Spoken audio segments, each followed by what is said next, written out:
Bonjour à toutes et à tous. Ici, je vais vous proposer une vidéo. Je vais y apporter un petit commentaire au départ. C'est pour vous proposer d'être plutôt attentif à certaines choses qui se représentent. Ça fait des années que je vous parle de cette affaire et je trouve ça intéressant de vous la reproposer aujourd'hui et de carrément la mettre en ligne avec quelques réflexions. Quelques réflexions tout d'abord sur le scénario, parce qu'on retrouve toujours des scénarios. On retrouve un terme qui est souvent réutilisé, c'est sordide, c'est-à-dire des scénarios débiles. Euh, des personnages qui peuvent être perçus comme des personnages plutôt sympathiques. Sordide, on en a parlé, hein, c'est le scénario, c'est les mobiles qui qui sont incroyables dans ce type d'affaires. Quelque chose qui se représente régulièrement, c'est se mettre en scène, c'est jouer avec les médias. Donc vous le retrouvez dans cette affaire, il y a toute une mise en scène, on joue avec les médias, etc. Et on essaye quelque part de devenir non plus un acteur d'une aventure, mais quelque part le maître de la situation, celui qui oriente l'attention, qui explique ce qui s'est passé, etc. C'est un petit peu comme, vous savez, un orchestre, et puis tu vas te mettre au centre de cet orchestre et tu vas devenir le maître. Avec ta baguette, tu vas essayer de diriger un petit peu tout ça en te mettant en scène. Il y a toujours bien sûr cet aspect de perversité. Les enfants, depuis des années, je vous dis que les perverses ou les pervers narcissiques, on pourrait prendre d'autres termes, hein, mais toutes les personnalités perverses, manipulatrices, etc., s'en prennent aux enfants. On l'a vu pour mon cas actuellement, où ma fille est systématiquement devient une obsession. Elle est prise, elle est mise dans le jeu alors qu'elle n'a rien à y faire. Jouer sur la réputation. Comment on essaie de jouer sur la réputation et à partir de calomnies, etc. Donc créer de la confusion, ça veut dire qu'on a à la base une affaire qui pourrait être simple, mais on va y ajouter un maximum d'éléments pour y ajouter de la confusion.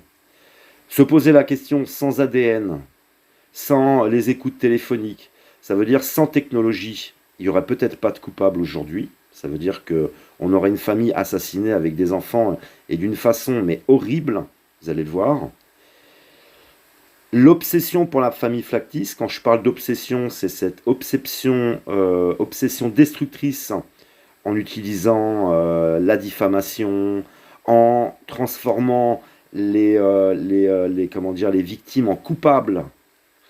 Donc il y a aussi cet aspect de projection, où on les entend dire que ce sont des cons. Alors on se demande qui sont les cons. Il y a cet aspect intéressant de d'associations. Ce sont des associations de cons, de débiles. Tout ça est sordide et d'une très grande débilité. Et puis bien sûr, ce sont des cas que l'on peut retrouver chez des familles très modestes et des familles beaucoup plus aisées, des personnes incultes et des personnes cultivées. Mais vous voyez, ce sont à peu près les mêmes schémas qui se reproduisent à chaque fois. Voilà, je vous laisse avec ce reportage. Je vous remercie de votre attention et on se retrouvera plus tard pour d'autres petites vidéos.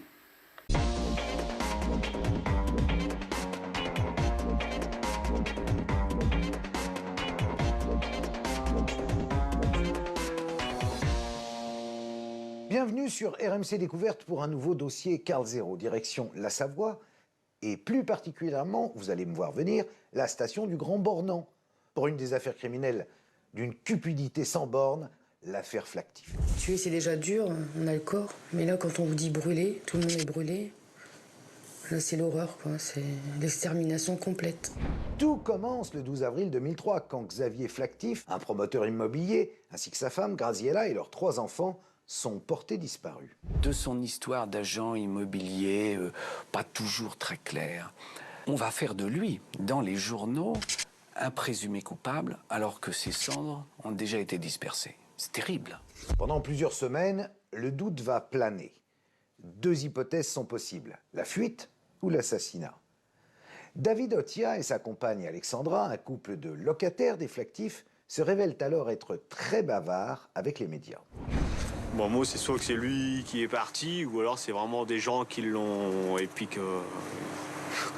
Je sais pas ce qui s'est passé, quoi. C'est possible aussi quelqu'un qui a fait le carnage aussi là-dedans, on sait pas. Le 8 juillet 2003, coup de théâtre. L'ADN parle enfin.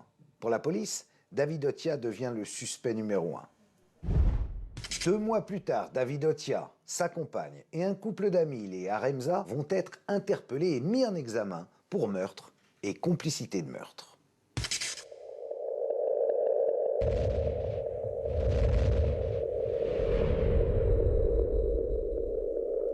Alors, qui est ce David Otia? Pourquoi s'en est-il pris à toute la famille Flactif, aux enfants?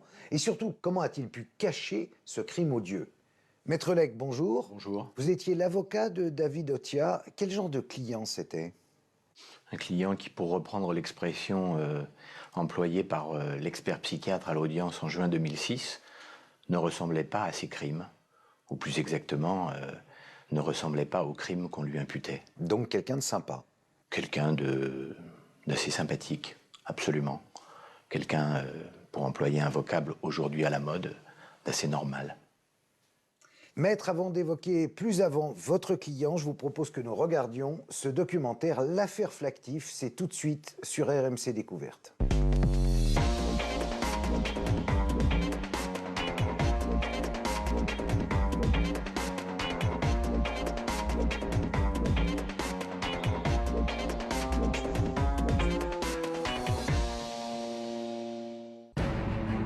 Du jamais vu sur les écrans de télévision, une arrestation en direct. Nous sommes le 16 septembre 2003. David Otia, sa compagne Alexandra Lefebvre et un couple d'amis sont emmenés par les gendarmes. On les soupçonne d'avoir décimé une famille entière, les Flactif, un couple, 3 enfants. Les caméras ne sont pas là par hasard. Du début à la fin, elles font partie de l'histoire et vous verrez comment. L'affaire commence en avril 2003 au Grand Bornand, une station de ski de Haute-Savoie. Le promoteur immobilier Xavier Flactif semble avoir organisé sa fuite avec toute sa famille. Pas étonnant, dit-on dans le village. C'est un escroc, un arnaqueur de première. Il a dû partir avec l'argent des petites gens. On l'imagine déjà sous les cocotiers, bien tranquille, dans un paradis fiscal. On retrouve du sang et une douille dans son chalet. Malin comme il a dû tout organiser pour masquer sa fuite. Mystification, disparition volontaire, on imagine les scénarios les plus rocambolesques. Et la presse y croit. Cette histoire, c'est du pain béni. C'est pas une personne, c'est 5 personnes, dont 3 enfants, qui se volatilisent, dont on ne sait pas ce qu'ils sont devenus. Le temps passant et le temps aidant, évidemment, les rumeurs vont bon train et se multiplient. C'est l'intérêt absolu pour les journalistes. Donc effectivement, on suit ça jusqu'à l'épilogue. L'épilogue, c'est cette tragique vérité que les enquêteurs recueillent de la bouche même du principal suspect. Arrêté ce 16 septembre 2003, David Otia passe très vite aux aveux. Oui, il a tué les 5 membres de la famille Flactif et pour se débarrasser des corps, il les a brûlés. Tuer, c'est déjà dur, on a le corps. Mais là, quand on vous dit brûler, tout le monde est brûlé. Là, c'est l'horreur, quoi. C'est l'extermination complète. Tué, brûlé, pourquoi? Pour un chalet. Un crime d'envieux. Otia est jaloux des Flactifs. Il veut s'approprier leurs biens. Pour cela, avec sa femme et un couple d'amis, il décide de tuer toute la famille, juste pour habiter un des chalets qui leur appartient. Ce projet, ils l'ont à 4, mais au final, Otia seul passe à l'action. Après tout, c'est son idée. Une idée qu'il a eue en regardant la télé.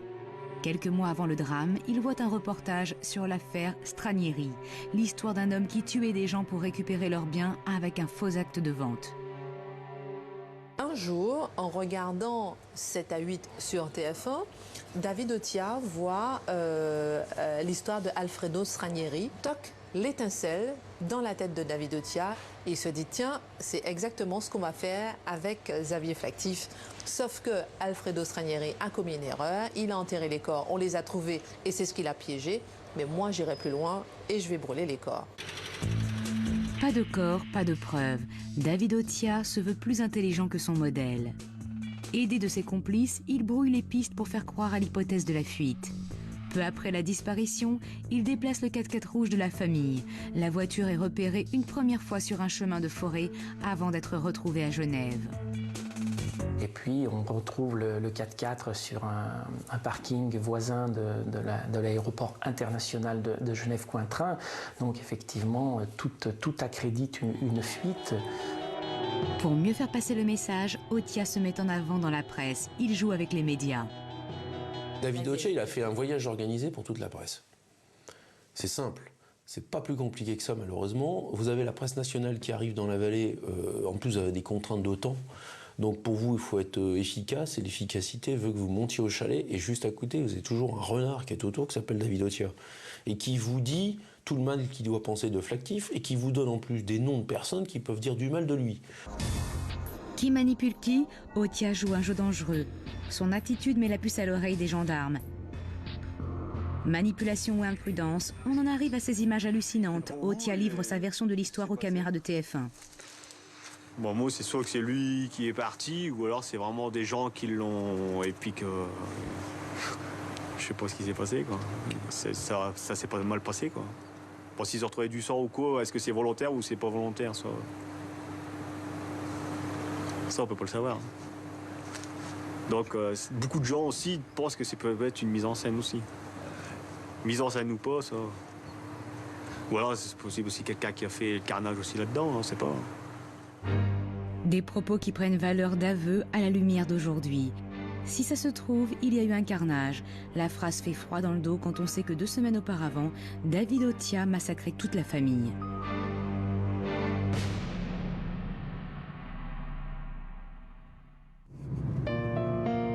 Tout commence le samedi 12 avril 2003. Ce jour-là, Mario, qui a 14 ans à l'époque, se rend comme il en a l'habitude au Grand Bornand pour des vacances en famille avec sa mère Graziella, son beau-père Xavier et ses demi-frères et sœurs Sarah, Laetitia et Grégory. Mario arrive le samedi matin. Il aurait dû arriver le vendredi soir. Pour des raisons liées à son collège, son père n'a pas voulu qu'il vienne, donc il est venu le samedi matin. Comme il a l'habitude de le faire, il vient en avion. Il atterrit à Saint-Exupéry, donc Lyon, Satolas. Et par habitude, il y a un chauffeur de taxi du Grand Bornand qui va chercher, quand il vient en congé, qui va chercher Mario.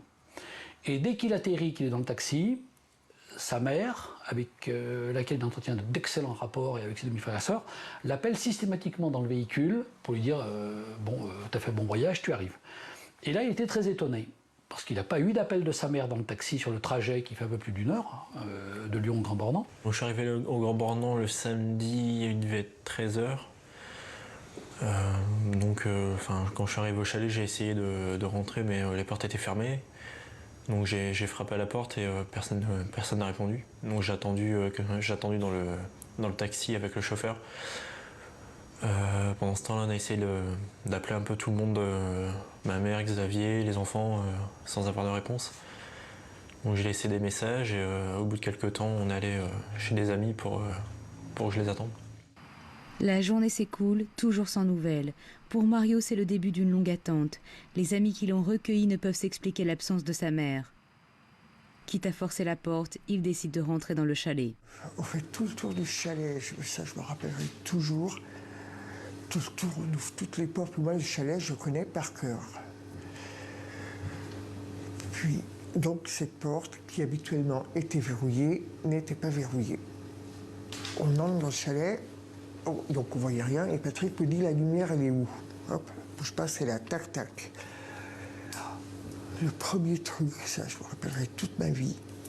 Qu'est-ce que c'est que cet ordre?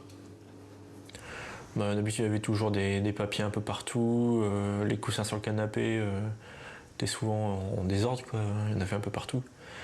Et là, à ce moment-là, il y avait quasiment aucun papier dans le chalet, les oreillers étaient bien droits, bien mis contre les dossiers. Lorsqu'il pénètre à son tour dans la maison vide, un autre détail vient frapper Mario. Ce qui m'a choqué, c'est quand je suis allé à l'étage, j'ai vu qu'il n'y avait pas de drap sur les lits, il n'y avait plus de couverture. Mais à ce moment-là, je me suis pas posé de questions.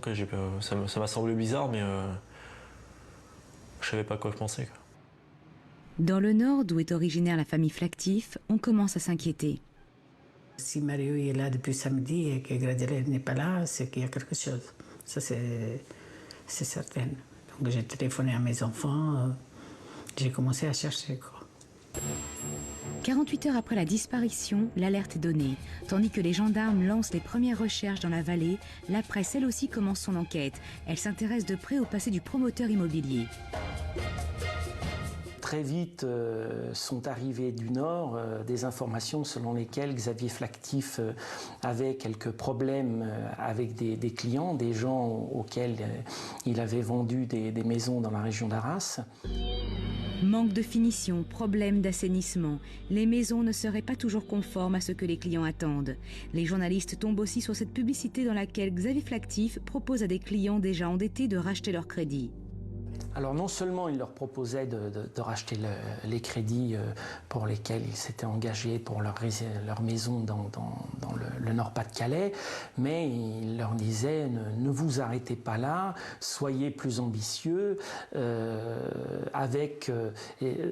faites des investissements et avec l'argent des locations de ces investissements immobiliers, vous allez pouvoir non seulement rembourser les prêts, même à un taux plus intéressant que vous aurez obtenu, mais en plus vous allez pouvoir acquérir d'autres biens. Ce qui fait que les gens, quelque part, se surendettaient. L'investissement que propose Xavier Flactif à ses clients du Nord, ce sont justement ces chalets qu'il construit dans la région du Grand Bornand. L'affaire paraît alléchante, mais la construction de certains chalets prend du retard et les loyers censés rembourser les nouvelles créances ne rentrent pas. Au moment où il disparaît, le promoteur laisse dans le Nord une foule de mécontents qui se regroupent en association des victimes de Xavier Flactif. Et j'ai au téléphone l'avocat de cette association qui préparait d'ailleurs une assignation devant les tribunaux à l'encontre de Xavier Flactif. De là à imaginer que le promoteur a fui pour échapper à des poursuites judiciaires, il n'y a qu'un pas pour la presse. Il faut dire que la rumeur est relayée par une partie de la population du Grand Bornand. Xavier Flactif est un homme qui a réussi et qui le montre. Racisme ou jalousie, ici aussi, il n'a pas que des amis. Pour les gens du Grand Bornand, c'était le black. Employons le terme exact, c'était le black, le gros black. Voilà. Il y avait une part de haine, de jalousie, d'incompréhension sur le mode de vie des Flactifs. Il y avait une image qui avait été créée. Il avait de l'argent, il avait de la réussite. Et l'image de la fuite pouvait plaire à ceux qui lui en voulaient et qui la jalousaient un peu et auxquels il devait de l'argent. Et ça a été assez largement repris, assez vite, par les médias qui ont finalement accrédité parce qu'il y a toute une sorte d'auto-influence entre les témoins et les journalistes. Vous avez des témoins qui disent quelque chose à un journaliste. Le journaliste le reprend, il l'amplifie. D'autres personnes lisent le journal ou regardent la télévision. Et ce qui est une hypothèse fragile peut ainsi prendre de la force et de la valeur. Flactif, l'embobineur. Flactif, l'escroc. Les témoignages recueillis par la presse sont édifiants. Xavier Flactif avait-il autant d'ennemis ou les médias ne se font-ils l'écho que d'une certaine vérité? Les proches et des amis de Xavier Flactif, on ne les a pas entendus au moment de sa disparition pour ces deux raisons. La première, c'est qu'ils n'ont pas voulu parler parce que le poids de l'accusation était tellement fort sur Xavier Flactif qu'ils avaient honte de montrer qu'ils étaient un ami de Xavier Flactif. Deuxièmement, les rares qui ont osé parler, il y en a qui ont parlé, ont été coupés au montage. L'image qu'il donnait et qu'on avait de lui dans les photos qui ont pu être diffusées, c'était l'archétype du truand. Et ça plaisait énormément aux personnes. C'est surtout ça. Il est homme d'affaires, il est bon vivant, il est assez jovial, donc on va dire il est roublard, on le traduit comme ça. Et puis bon, en plus si on y rajoute qu'il est noir et puis qu'il est bien portant, ça fait l'archétype. Et d'ailleurs, c'est ce que les journalistes ont beaucoup aimé au début. Hein.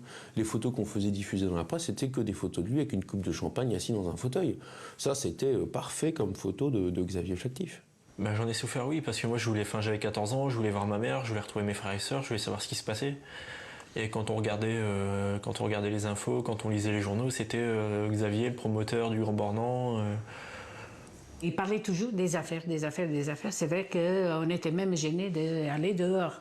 Hein, parce que les gens disaient, oui, il a fait pas mal d'affaires, que c'est louche, ça sont des choses. Donc, Moi, ça, je m'étais à côté. Moi, ce qui m'intéressait, c'était mes enfants. On oublie qu'il y a une famille. Et on se focalise sur quelqu'un, dans les conditions que maintenant vous savez, et à mon avis, bien au-delà du raisonnable et du normal. Mais là, on en était au point de ne plus parler que de l'affaire Flactif, de Xavier Flactif. Et on fait l'assimilation. Et je vais vous dire, moi, le drame de mes clients, c'est que des fois, on leur dit « C'est vous dont le frère a tué une famille en Haute-Savoie ?» On en est à ce niveau-là, encore aujourd'hui. Vous dites l'affaire du Grand Bornand, ça ne dit pas grand-chose aux gens. Vous dites l'affaire Flactif, tout le monde sait encore ce que c'est. À cause de cette vague médiatique, on a l'impression que le méchant, c'est Xavier Flactif. De son histoire d'agent immobilier, pas toujours très claire, on va faire de lui, dans les journaux, un présumé coupable, alors que ses cendres ont déjà été dispersées. C'est terrible. Pour les enquêteurs, l'affaire a pourtant basculé depuis longtemps. Moins de 5 jours après la disparition de la famille, avec la première inspection des techniciens d'identification criminelle. À l'époque, il y a une famille de 5 personnes qui disparaît brusquement, comme ça, du jour au lendemain, composée de 3 enfants et de 2 adultes, les parents. Et toutes les hypothèses d'enquête, bien sûr, sont étudiées. Et celle qui, au départ, est privilégiée, c'est peut-être l'accident de la circulation routière. Au fil des jours, on se rend compte que le véhicule 4x4 qui est habituellement utilisé par la famille Flactif n'est pas découvert. Donc là, on commence à se poser des questions sérieuses et on se dit qu'est-ce qui a pu éventuellement se passer dans le chalet. Et c'est dans ces circonstances-là que nous intervenons. Le tournant, ça a été lorsque les gendarmes, les techniciens en investigation criminelle, nous ont dit que finalement le chalet avait été totalement nettoyé, qu'il y avait des traces de sang sur plusieurs niveaux, au premier niveau, au deuxième et au troisième, qu'on a trouvé une douille, qu'on a trouvé un morceau de dent. À ce moment-là, on a compris qu'il y avait eu un drame qui s'était déroulé dans ce chalet. On ne connaissait pas l'ampleur, on n'en connaissait pas le détail, mais on a eu le très fort pressentiment qu'il s'était passé quelque chose de très grave. Alors même que l'on sait que le chalet a été le théâtre d'une scène de crime, les médias continuent à s'acharner sur la personnalité de Xavier Flactif. Pourquoi? Y a-t-il eu manipulation? Les enquêteurs ont-ils laissé volontairement la presse dans l'erreur? À aucun moment, les enquêteurs n'ont confirmé ou ont avancé cette piste-là. Alors, je ne vous cacherai pas, évidemment, qu'on n'est pas venu la démentir, mais d'une part, ce n'est pas notre rôle, et d'autre part, pendant que les médias focalisaient leur attention sur cette piste-là, nous pouvions travailler tranquillement et dérouler notre enquête sans être suivis par 5-6 voitures de journalistes, avec la démarche que je vous ai indiquée, de passer derrière nous pour aller faire parler les témoins, recueillir des éléments et conduire leur enquête en parallèle. Donc je ne parlerai pas de manipulation, il n'y a pas eu de manipulation. Tous les jours à 17h, je réunissais les journalistes. Et quand le juge d'instruction a été désigné, j'ai continué à agir ainsi. Avec l'accord du juge d'instruction, on définissait ce qu'il fallait que je dise et ce qu'il ne fallait pas que je dise. Est-ce qu'on a laissé croire à l'idée de la fuite à l'étranger? Je ne crois pas. Disons qu'on n'a pas démenti, mais on ne pouvait la démentir finalement que lorsqu'on a retrouvé le véhicule à Genève et surtout qu'on a vu que dans ce véhicule, il y avait des traces de sang importantes. Les enquêteurs retrouvent le 4x4 de la famille sur un parking de l'aéroport de Genève. 1 mois et 2 jours après la disparition, le 4x4 de la famille est donc retrouvé maculé de sang. Les médias évoquent désormais eux aussi la piste criminelle. Dans le chalet Flactif, les investigations continuent. Ces hommes en blanc, ce sont les spécialistes de l'IRCGN, les meilleurs de France en matière d'identification criminelle. Pour une affaire aussi médiatisée, les enquêteurs déploient les grands moyens. Grâce à eux, le chalet va se mettre à parler. On a vu comme ADN, l'ADN mélangé à du sang des 5 victimes. Et il y avait un ADN qui ressortait très souvent et qui était mélangé au sang de plusieurs des victimes. C'est celui qu'on appelait le 6e ADN. Comme on avait la chance d'avoir un 6e ADN et que cet 6e ADN se trouvait dans des circonstances très particulières, puisqu'il était mélangé avec celui des victimes, on avait la certitude que ce propriétaire d'ADN avait quelque chose à nous dire. Qu'à défaut d'être l'auteur du quintuple assassinat, il avait impliqué de très près par rapport à cette affaire. Grâce à l'analyse des traces de sang, les enquêteurs savent désormais que les 5 membres de la famille sont malheureusement morts et qu'ils tiennent sans doute l'ADN du meurtrier. Les gendarmes ne savent pas encore que l'ADN qu'ils ont retrouvé est celui de David Otia. Pourtant, cet homme qui s'est installé un mois après la disparition de la famille Flactif dans le chalet d'à côté attire dès le départ leur attention. Il est la dernière personne à avoir vu Flactif vivant et on le repère en train d'observer à la jumelle les investigations dans le chalet. Suspect, pensent les enquêteurs. C'est pas très malin, mais vous savez, dans les affaires criminelles, il n'est pas rare, on le voit notamment pour les pyromanes, mais on le voit aussi pour d'autres dossiers, et on l'a vu pour l'affaire Otia, que le criminel revienne sur les lieux du crime, observe et parfois même intervienne et donne des conseils. Et dans l'affaire Otia, c'est assez net, il est assez curieux que lui et sa compagne aient donné des interviews extrêmement violentes, et d'une telle violence même que ça nous a choqués et que ça a participé à le faire entrer dans la liste des suspects potentiels. Mais il me semble que là, dans le coin, c'est son bureau, normalement. Là. Ouais. Et ici, derrière, ça doit être son bureau. Avant, il l'avait mis en bas, mais après, il l'a monté, je sais pas pourquoi. Peut-être qu'il a eu trop peur en bas. Pourquoi il a eu trop peur? Je sais pas, avec tous les ennemis qu'il avait, il a peut-être peur de rester en bas tout seul. Parce que ma femme m'avait dit, quand elle était au début qu'elle travaillait, il disait que son bureau était en bas. Puis moi, quand je suis venu faire les papiers... David Otia, le public le connaît depuis ses images de 7 à 8 du 30 avril 2003. Il est présenté comme un voisin qui a bien connu les Flactif. Pour les journalistes, c'est comme ils disent, un bon client. Et pour vous, qu'est-ce qui s'est passé? Bon, moi, c'est soit que c'est lui qui est parti, ou alors c'est vraiment des gens qui l'ont... Et puis que... Je sais pas ce qui s'est passé, quoi. Ça s'est pas mal passé, quoi. David Otia présente en plus l'intérêt d'avoir pour compagne une femme bavarde, une femme qui parle vrai. C'est un con. Hein, déjà, il prend les gens pour des esclaves. Qu'est-ce que vous faisiez, vous? Je faisais le ménage chez elle. Donc, vous voyez, quand vous êtes en train de laver, hein, que lui, il arrive, qu'il repiétine tout, hein, que c'est pas sec, qu'il y a plein de traces, que vous êtes obligé de recommencer 3 fois parce qu'il en a rien à foutre. Il venait chercher des papiers sur sa table, il repartait sur le balcon, et vas-y, il piétinait tout. Hein. Et une fois, il y a eu une coupure d'eau, et c'est là que ça m'a donné à réfléchir. Je dis, alors là, c'est terminé, je n'y vais plus. Il y a eu une coupure d'eau, et le matin, je suis arrivée chez eux, donc elle m'avait dit, tu rentres, la porte est ouverte, tu commences la vaisselle. Et bon, je suis rentrée, ils m'ont pas entendu. Et lui disait à sa femme, là, Graziella, tu vas lui faire vider les chiottes, hein, ça pue la merde ici. Hein. Il y a une coupure d'eau et tout. De toute façon, elle est là pour ça. Hein. Bon, j'ai rien dit. Hein. J'ai fini ma matinée. Je suis rentrée. Je lui ai raconté. Il lui m'a dit, bon, allez, c'est bon, basta, t'arrêtes.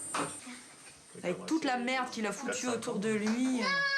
Même les agences immobilières, hein, l'agent immobilier d'ici m'a dit, il a de la chance qu'il n'ait jamais tombé sur un Corse, parce qu'il serait dans la mer avec une pierre au cou, là. Hein.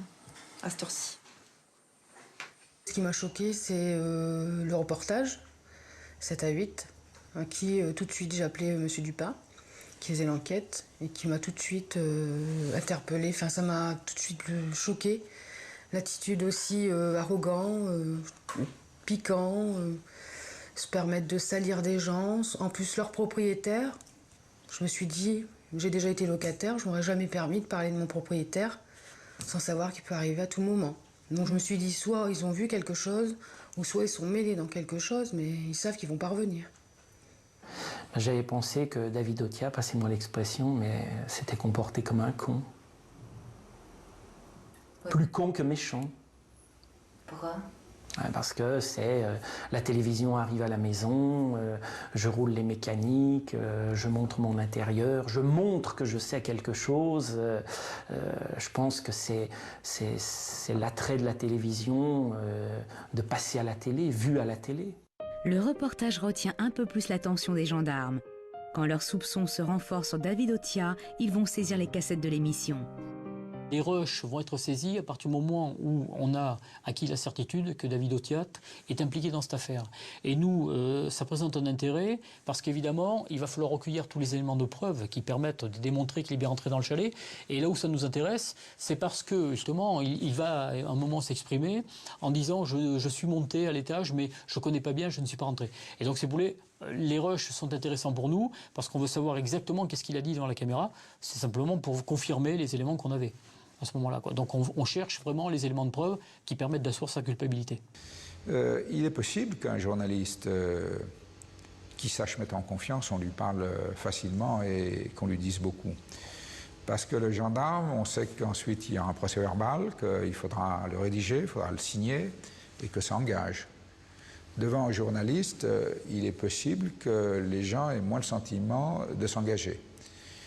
il devrait faire attention, ou plus attention, parce qu'il y a le journaliste de presse écrite qui retranscrit sur un papier, mais il y a le journaliste de télévision. Et le journaliste de télévision, il enregistre l'image, il enregistre le son, et ça, c'est une force beaucoup plus grande qu'un procès verbal d'enquêteur. Dès le 13 mai, David Otia et sa compagne sont mis sur écoute. L'étau se resserre autour du meurtrier. Le 13 juillet, l'ADN manquant est identifié. Il s'agit bien de celui de David Otia.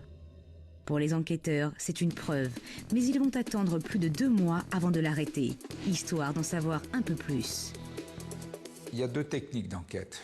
Soit le lendemain matin, ou procéder à l'interpellation de David Otia, à la perquisition, en espérant trouver des armes. Imaginons qu'on procède ainsi. David Otia ne dit rien, ne parle pas. Je ne sais pas ce que devenait l'enquête, mais elle pouvait complètement échouer. Vu les constatations que nous avons faites, c'est-à-dire quand même un quintuple assassinat, la disparition de 5 corps, un nettoyage du chalet, etc., nous sommes dans l'hypothèse où c'était quelque chose qu'on peut faire par une seule personne. C'est ce qu'ensuite les remises en situation pourront confirmer, mais c'est plus facile si on est plusieurs. Le choix qui a été fait, c'était de vérifier, de travailler sur la personnalité de David Otia, pour savoir pourquoi il aurait commis ce massacre, comment, et avec l'aide de qui? Il décide d'attendre le mois de septembre qui vient avant de procéder aux interpellations pour des tas de raisons. Probablement pour éclaircir un certain nombre de pistes dont ils veulent qu'elles aient été éclaircies, et puis peut-être aussi pour laisser Otia et les autres alourdir leur propre barque. À la lecture des écoutes, les enquêteurs relèvent des conversations troublantes entre Alexandra Lefebvre et David Otia. Alexandra se met à sortir, le couple se distend, elle menace d'aller voir les flics. Dans leur dispute verbale au téléphone, il y a eu notamment des propos de Alexandra Lefebvre qui disait fais attention David, tu sais ce qui s'est passé, on risque gros, il suffit qu'on aille dénoncer tout. Enfin, des bribes de phrases qui, pour les enquêteurs, étaient tout à fait édifiantes. Alexandra conseille aussi à son compagnon de se méfier d'Isabelle Aremza, une de leurs amies. Les enquêteurs comprennent que 2 autres personnes partagent le lourd secret du couple Otia-Lefebvre. Et on a vite compris que cette famille Otia était une famille qui était venue du Nord pour travailler en Haute-Savoie. Et il était venu avec un ami qui l'avait rejoint, qui était Aremza, et sa compagne. Et ils étaient très souvent ensemble. C'était vraiment des amis très proches. Et on a pensé qu'il y avait là quelque chose à creuser. Et on ne s'est pas trompé. Et les écoutes téléphoniques qui ont été mises sur ces 4 personnes ont permis de capter des communications qui ont été extrêmement parlantes. Alexandra Lefebvre, Stéphane et Isabelle Aremza, tous connaissent les crimes de David. C'était important, si vous voulez, de les arrêter tous les 4 en même temps, parce que l'environnement qu'on avait fait faisait apparaître que tous les 4 avaient des informations, à un degré divers, mais ils en avaient. Donc on avait tout intérêt à les prendre en 4 en même temps, pour ensuite comparer tous les éléments qu'ils allaient nous donner, faire des recoupements et éventuellement les prendre en défaut lorsqu'il y avait justement des mensonges qui étaient avancés. L'arrestation est prévue pour le 16 septembre. Pour les gendarmes, il n'est pas question de livrer la moindre info ni aux journalistes ni à la famille. On veut le secret bien gardé. Mais la veille du jour J, des indiscrétions filtrent lors d'une réception organisée à Lyon pour le ministre de l'Intérieur de l'époque. Et durant cette petite fête, les gendarmes se sont largement épanchés auprès de leur état-major de leur intention d'interpeller le lendemain à 6 h, l'heure légale, les assassins présumés de la famille Flactif. C'est comme ça que moi j'ai été au courant, d'autres journalistes étaient au courant autrement, une autre équipe était au courant d'une autre façon. Alors, la veille de l'opération, si vous voulez, nous avons appris, j'ai appris par un camarade qui est au service de presse, que j'ai rencontré à un colloque qui était organisé par le ministre de l'Intérieur, que la presse était en ébullition et s'interrogeait sur notre enquête. Et très rapidement, dans la demi-heure qui a suivi, je crois mon directeur d'enquête m'a téléphoné, le lieutenant Dupin, pour me dire, voilà, la famille Flactif vient d'être contactée par des journalistes qui leur parlent de l'arrestation et leur demande s'ils sont au courant ou pas. Et c'est un journaliste qui me dit, parce que nous nous fâchons au téléphone, qui me dit, de toute façon, c'est pour demain. C'est comme ça que je l'apprends. Et c'est comme ça que je vais même vous révéler quelque chose. C'est comme ça qu'en pleine nuit, à 11h du soir, j'ai dû appeler mes clients pour leur dire « sauvez-vous de chez vous ». Parce que demain matin, vous avez à 7h du matin des journalistes qui sont devant votre porte et qui essayent de vous arracher une interview. Et qui en fait, c'est pas une interview qu'ils veulent. C'est votre première réaction à la suite de l'arrestation de l'assassin de votre fils. Force est de constater qu'il y a eu des fuites. D'où elles venaient, je ne sais pas. A priori, je pense qu'elles ne venaient pas de la gendarmerie, notamment de tous mes enquêteurs, parce qu'on avait pris des mesures. Les noms n'ont pas été donnés. Lors de cette cérémonie à Lyon, les noms n'ont pas du tout été donnés à l'état-major. On savait simplement que l'interpellation devait avoir lieu le lendemain. Et étant dans l'enquête, on savait à peu près où on allait, quoi. Il ne faut pas oublier qu'à ce moment-là, les rushs de TF1 ont déjà été saisis. Pour celui qui a fait le reportage, la conclusion est vite trouvée. Les journalistes se lancent à la chasse au scoop. Le risque, c'est que les médias nous gênent dans notre opération d'approche, que ce soit en termes de discrétion, nous gênent, éventuellement nous précèdent pour aller prévenir s'ils avaient pu identifier les personnes, etc. Donc autant d'éléments qui permettraient, si vous voulez, de faire rater l'enquête. On avait 2 suspects, enfin, possibles. On avait deux possibilités. Et avec l'autre équipe avec qui on a collaboré, qui était une équipe de télévision avec qui on a collaboré à ce moment-là, ensemble, on s'est dit, qu'est-ce qu'on fait? On en a 2, lequel? On ne sait pas. Et notre réflexe a été de dire, oh bah tiens, on va aller acheter du champagne, et puis on va aller boire un coup de champagne chez les 2, la veille de leur interpellation. On a dit non, quand même, on ne peut pas faire ça. C'était magnifique. Vous aviez l'arrestation en direct. On avait l'arrestation en direct, mais vous imaginez, 6 heures avant son arrestation, il se confie à nos reporters.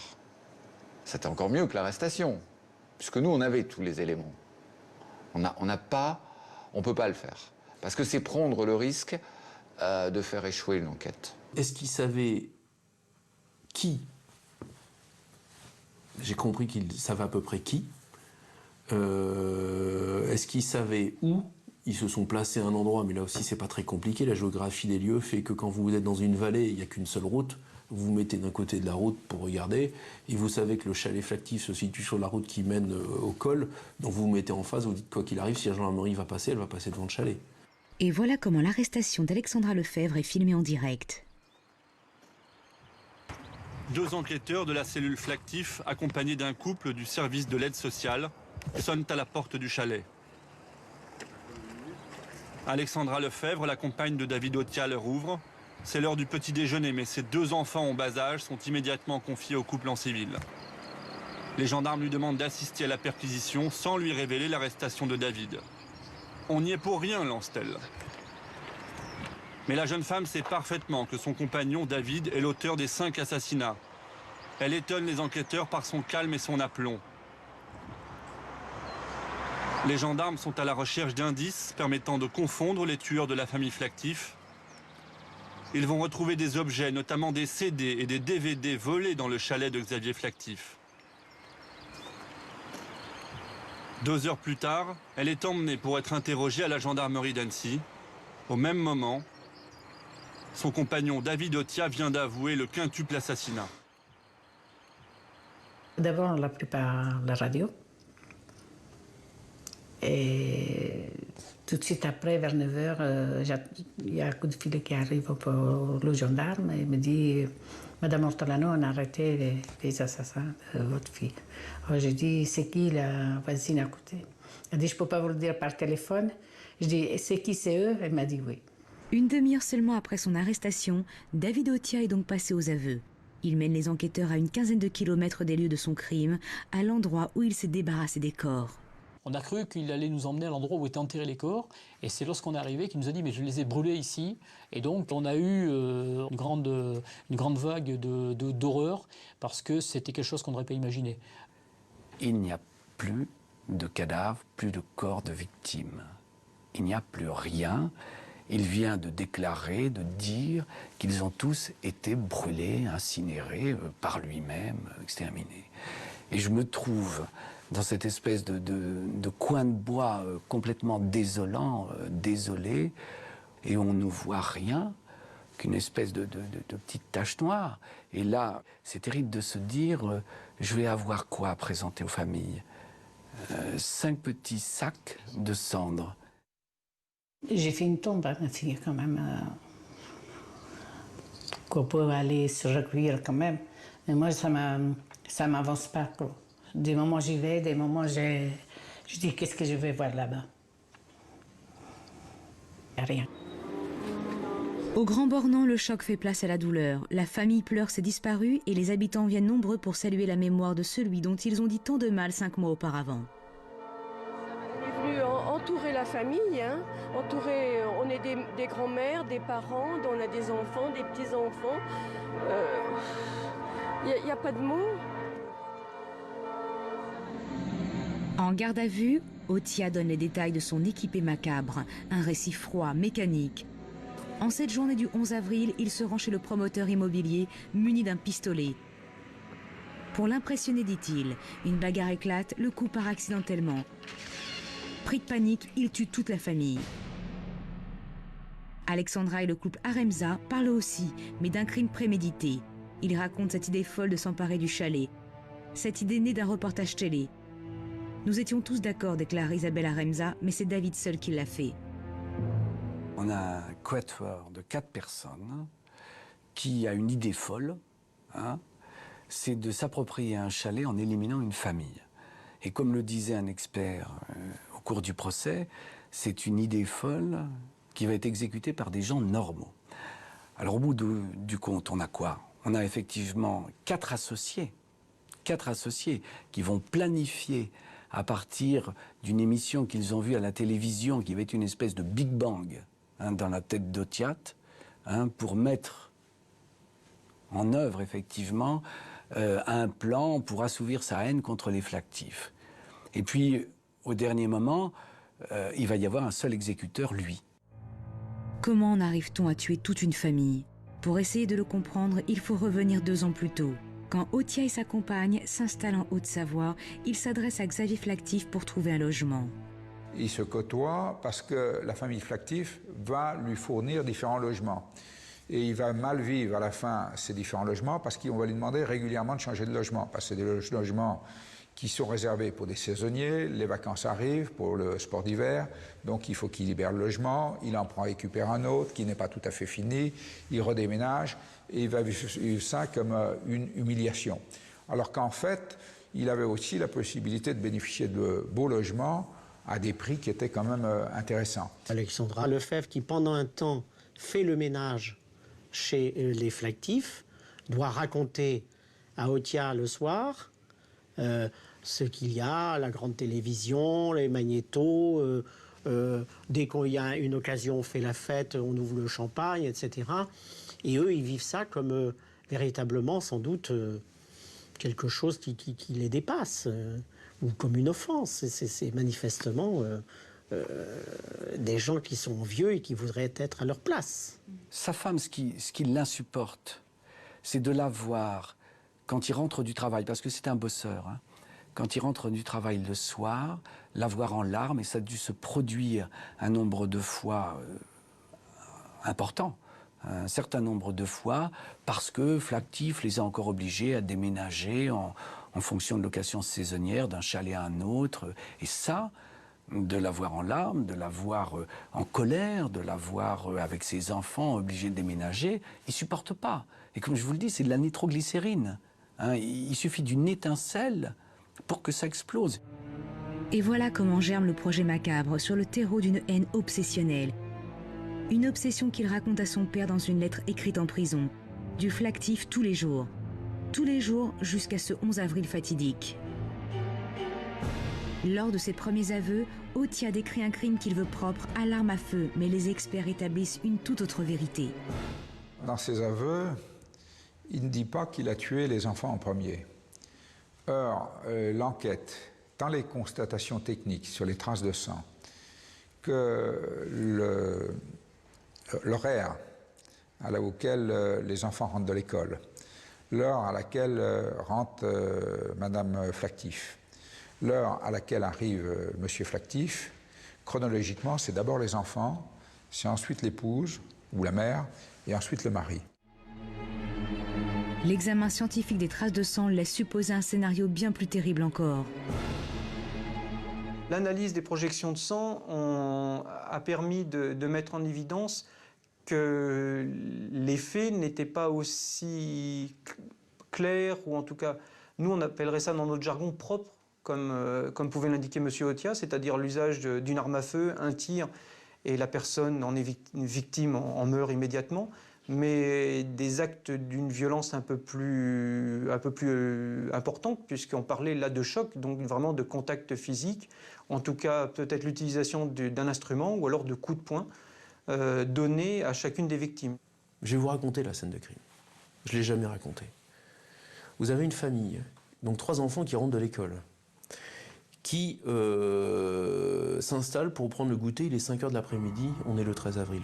Ces 3 enfants sont attablés. Sarah, la plus grande, qui s'occupe de son petit frère Grégory, et vous avez Laetitia qui est dans le salon juste à côté. Et vous avez David Otia qui vient frapper à la porte, ils le connaissent, ils le font rentrer. Et vous avez à un moment donné, je ne sais pas pour quelle raison, vous avez David Otia qui il a dû prendre un morceau de bois, quelque chose comme ça, qui se trouvait dans la cheminée, ou qui devait servir à alimenter le feu, et il a commencé par frapper les enfants. Et je dis bien frapper les enfants à mort. Il doit commencer par Grégory. Il court après Sarah, puisqu'on a des impacts dans tout le chalet, démontrant que la pauvre petite, elle court. Et vous avez Laetitia qui est juste à côté. Vu l'ampleur, vu l'horreur de ce qui se passe, elle s'enfuit. Drame pour elle, elle s'enfuit dans sa chambre. Et donc vous avez des cris, je suis convaincu, d'enfants qui sont battus à mort par cet ogre, et par ce monstre, battu au point que tout le monde se tait. Et n'oubliez pas que vous avez Laetitia. Laetitia entend le bruit de la mort. Parce qu'après une telle horreur, après de tels cris, ça a dû résonner dans tout le chalet.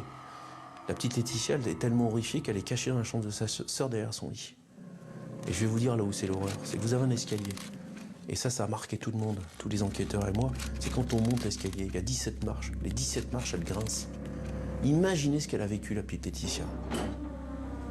Elle l'a entendu monter. Et qu'est-ce qu'il a fait? Il a pris le même morceau de bois ou un autre, il l'a battu à mort. Il l'a même pas tué avec une arme. C'est pas un acte de barbarie, ça? Au point qu'un expert vient nous dire, on découvre les molaires du petit Grégory implantés dans le parquet. Parce qu'il a tapé tellement fort que vous avez les molaires qui sont sortis de la bouche et que lui, par inadvertance, il a dû marcher dessus. La suite des événements que l'on imagine grâce à l'enquête et aux expertises, c'est que la mère rentre chez elle vers 18 h. Elle monte les escaliers par le sous-sol. En embuscade, Otia l'attend. Enfin, vient le tour de Xavier Flactif. Il se bagarre avec Otia qui se blesse à la main. C'est ce qui permettra de retrouver son ADN. Des images insoutenables, même pour le meurtrier. Un mois après son arrestation, David Otia revient sur ses aveux et raconte une toute autre histoire. Lorsqu'il arrive au chalet pour voir Flactif, 2 hommes surgissent et l'assomment. À son réveil, le massacre est accompli. Sous la contrainte, les 2 hommes l'obligent à transporter les corps et à les incinérer. Les hommes ne lui laissent guère de faculté d'appréciation et lui enjoignent de faire ce qu'il lui demande, sauf à lui promettre le même sort que les 5 qui sont là. Ce qui est un argument qui le pousse à agir dans ce sens. Une histoire sans queue ni tête, qui n'avait pas une espèce d'once de crédibilité par rapport à même ce qu'il racontait. D'ailleurs, je suis persuadé qu'il n'y croyait pas lui-même. On se dit, c'est pas possible qu'étant intelligent, comme il l'est, puisqu'il n'est pas bête, il croit à ce qu'il nous raconte. Donc, ou bien c'est pas un genre de folie, mais c'est une question de vie ou de mort psychique. Il a absolument besoin d'y croire, ou bien il n'y croit pas. Et il est dans le mensonge. Mais bien sûr, le psychiatre n'est pas là pour dire que la personne ment. Question de survie psychique ou vérité, rien dans le dossier ne permet d'étayer la version d'Otia. Reste aussi la déposition implacable d'Alexandra Lefebvre et Déa Remza. Tous sont unanimes, il est coupable. Le procès s'ouvre le 12 juin 2006, plus de 3 ans après les crimes. David Otia est seul face aux autres qui l'accusent. Il maintient sa version des 2 hommes qui l'ont assommé. David Otia, il apparaît pour moi dans l'attitude qui sera la sienne tout au long de ce procès. C'est quelqu'un qui est traqué, c'est une bête traquée, c'est quelqu'un qui est complètement replié sur lui-même, qui est, je pense, en tête-à-tête avec ce qu'il a fait et ce qu'il sait qu'il a fait. La donne a changé, les accusés se cachent des caméras. On sait maintenant qui sont les coupables et qui sont les victimes, et les victimes, ce sont les flactifs. Nous sommes à Annecy, pas très loin du Grand Bornand. Dans la salle, les journalistes et les habitants de la région. Ils sont les premiers à sonner à la charge.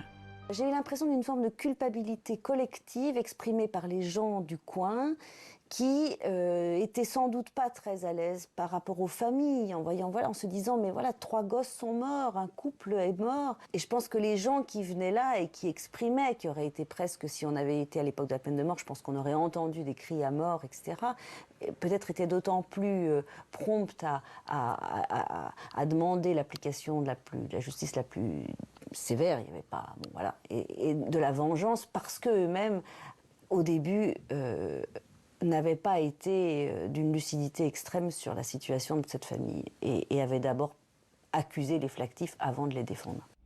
Pour David Otia, la culpabilité ne fait aucun doute. On connaît les détails de la tuerie. Inculpé d'assassinat, avec preuves scientifiques à l'appui, le verdict est couru d'avance. L'issue du procès est plus incertaine pour les autres. Stéphane Aremza est inculpé de complicité d'assassinat pour avoir aidé son ami David à siphonner de l'essence pendant des mois en prévision du bûcher. Les 2 femmes, elles, comparaissent pour n'avoir pas dénoncé les crimes et pour association de malfaiteurs. À ce titre, elles risquent 10 ans. À son arrivée, Alexandra crée la surprise. Elle est enceinte d'un autre homme et paraît fragile, loin du souvenir laissé par TF1. Elle a beaucoup changé, d'abord parce qu'elle est passée par la case prison. Et que ça, peut-être plus encore pour une femme, ça laisse des traces. C'est une image terrible, une femme enceinte dans un box, quoi qu'elle ait fait. Bon, elle est enceinte et ça se voit. Elle a un ventre rond et en plus elle a une espèce de chemise un peu rose pâle. Donc elle a une image très... à la fois douloureuse, en même temps une image de mère, une image de... Voilà, donc, et on sait que ce qui va lui être reproché et ce pourquoi elle est poursuivie est absolument épouvantable. Au procès, elle était habillée d'une façon très triste, elle pleurait tout le temps, elle était enceinte, donc un peu une petite sainte, quoi. C'est vrai que c'est pas du tout l'image qu'on a eue de 7 à 8, qui elle était vraiment, sa façon de parler. Moi, c'est elle. Si elle n'était pas là, elle ne l'aurait pas fait. Pour beaucoup de gens, Alexandra Lefebvre reste celle qui a armé le bras de David Otia, qui n'aurait été qu'un exécutant, le scénario ayant été échafaudé par Alexandra Lefebvre. Il a de la chance qu'il n'ait jamais tombé sur un Corse, parce qu'il serait dans la mer avec une pierre au cou, là, à cette heure-ci. L'instruction n'a pu établir avec certitude que 3 éléments à sa charge.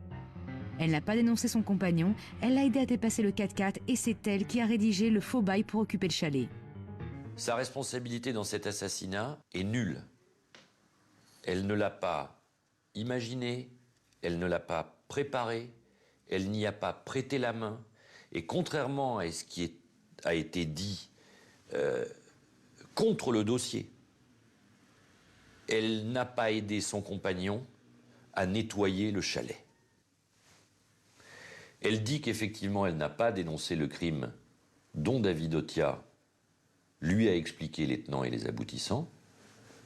Elle dit ce qu'elle sait. Ce qu'elle sait et ce qu'elle a fait est postérieur au crime. Alexandra Lefebvre raconte qu'elle a peur de David Otia, qui peut effectivement se révéler un garçon un peu impulsif, un peu vif, qui ne la battait pas. Mais en revanche, sachant ce qu'elle savait, sa crainte, notamment qu'il s'en prenne à elle et aux enfants, elle le dit clairement aux enquêteurs, cette crainte est très vive. Il y a eu des écoutes téléphoniques qui ont été faites donc, sur le couple. On y lit la capacité, ou on y entend la capacité de David Otia à être particulièrement virulent, au moins en parole. Je dirais que moi, le sentiment que j'ai eu pendant l'heure et demie à peu près que j'ai passé chez eux, c'est que c'est elle qui portait la culotte, c'est elle qui dominait dans le couple et qui était la maîtresse dans le couple, quoi. Alexandra Lefebvre est, à mon avis, une femme qui est perverse et qui a joué un rôle important en montant et en soufflant sur le feu de la jalousie sur David Otia. Elle a soufflé sur les braises et elle a balayé les cendres. Soufflé sur les braises parce que finalement, elle a alimenté la haine de David Otia vis-à-vis de la famille Flactif. Et s'il en fallait un témoignage, c'est le reportage dans lequel elle apparaît, où elle dit toute cette haine. Et puis elle l'a aidée après. Qui est la vraie Alexandra Lefebvre? Une garce manipulatrice ou une femme soumise qui vit sous la menace de son compagnon? La femme du reportage ou celle du box? 15 jours après l'ouverture des débats, le président de la cour d'assises décide de diffuser la fameuse émission « Les faits est assassin ». On est à la fin de la journée, c'est-à-dire que les jurés vont partir après la diffusion de cette interview. Il ne se passera rien d'autre dans la journée. Et donc, jusqu'à la journée du lendemain, ils n'auront plus que ça en tête. On vit avec Alexandra Lefebvre depuis 2 semaines et on vit avec cette femme dont je vous ai parlé, voilà, cette femme qui n'a pas une once de maquillage, qui a les cheveux de couleur naturelle, qui est toute menue, modeste, humble. Et puis, tout d'un coup, on va avoir en pleine figure, mais vraiment en pleine figure, sur grand écran, l'image de l'Alexandra Lefebvre de 7 à 8. Et Alexandra Lefebvre de 7 à 8, c'est effectivement une blonde maquillée, qui est d'une agressivité folle, qui est vulgaire, qui domine en plus complètement David Otia, puisqu'elle est au premier plan et Otia est derrière. Et donc on est totalement à front renversé par rapport à l'image qu'elle veut donner d'elle. C'est un con. Déjà, il prend les gens pour des esclaves. Qu'est-ce que vous faisiez, vous? Je faisais le ménage chez elle. Donc, vous voyez, quand vous êtes en train de laver, que lui, il arrive, qu'il repiétine tout, que c'est pas sec, qu'il y a plein de traces, que vous êtes obligé de recommencer 3 fois parce qu'il en a rien à foutre. Il venait chercher des papiers sur sa table, il repartait sur le balcon, et vas-y, piétinez tout. Quand on voit surtout la haine qu'elle exprime et ce qu'elle ose dire, quand elle dit « je suis sûre qu'ils sont sûrs qu'il est sur un bateau en Corse », alors qu'elle sait. Là, c'est vertigineux. Donc elle s'est levée, il n'y avait pas grand-chose d'autre à faire. Et elle a exprimé sa honte et ses regrets à l'égard des parties civiles pour les mots qu'elle avait employés et l'image qu'elle a donnée d'elle-même. Elle a expliqué simplement que ça n'était pas elle. C'est vrai que quand on y réfléchit, on peut se dire, mais au fond, quand ce sujet, quand on vient la filmer, elle sait, elle. Et donc, moi je me suis dit après, mais au fond, il ne faut pas non plus prendre ça pour sa vérité. Elle sait, et au fond, elle n'a qu'une obsession. Ils sont dans le déni à ce moment-là. Elle n'a qu'une obsession, c'est rendre crédible le fait qu'elle n'y est pour rien. Dire qu'il ne faut pas la réduire à un reportage où elle a une attitude venimeuse vis-à-vis du couple Flactif, c'est vrai, ça serait trop réducteur. Mais en même temps, c'est elle quand même. Alors elle n'est pas que ce reportage, mais elle est bel et bien la femme de ce reportage. À partir de là, c'est le choc des images. Eh ben, je crois que l'effet a été catastrophique pour elle et que les jurés ont cru l'image qu'elle donnait à la télévision et pas celle du box. Eh bien, Alexandra Lefebvre, elle est condamnée à 10 ans de prison, plus sur une image, plus sur une réputation, plus sur l'effet médiatique dont elle a été le jouet, que pour une véritable responsabilité pénale. Elle est condamnée à 10 ans d'emprisonnement pour être la salope de 7 à 8. Alexandra Lefebvre prend donc le maximum. Plus discrète, Isabelle Aremza est condamnée à 7 ans de prison. Son époux Stéphane écope d'une peine de 15 ans. Les 3 associés payent le prix fort. Injuste, disent les uns, le minimum qu'ils méritent, répondent les autres. Des peines sévères, dit le droit, mais des peines justes, dit la morale. La famille des victimes, elle, espère en vain les aveux de l'assassin. Lui, qui avait été si bavard devant les caméras, ne veut plus rien sortir. Au fond de moi, c'est bloqué. Ce n'est pas que je ne veux pas, c'est ma personnalité qui ne peut pas. Muré dans son silence, David Otia renvoie alors les jurés au psaume de David qu'il lit en prison. « J'ai l'impression de me retrouver, dit-il, alors lisez-les et peut-être vous comprendrez. » Au fil de ces 73 psaumes, le roi David raconte les montagnes de Dieu où, rusant avec le fourbe, il rabaisse les yeux hautains jusqu'à faire de ses ennemis une fournaise. Pour avoir assassiné 5 personnes et prolongé son crime par une extermination complète, David Otia est condamné à la perpétuité. Même qu'ils sont en prison, ils sont bien. Moi, mes enfants, ils sont plus là. C'est ça le plus. Pardon.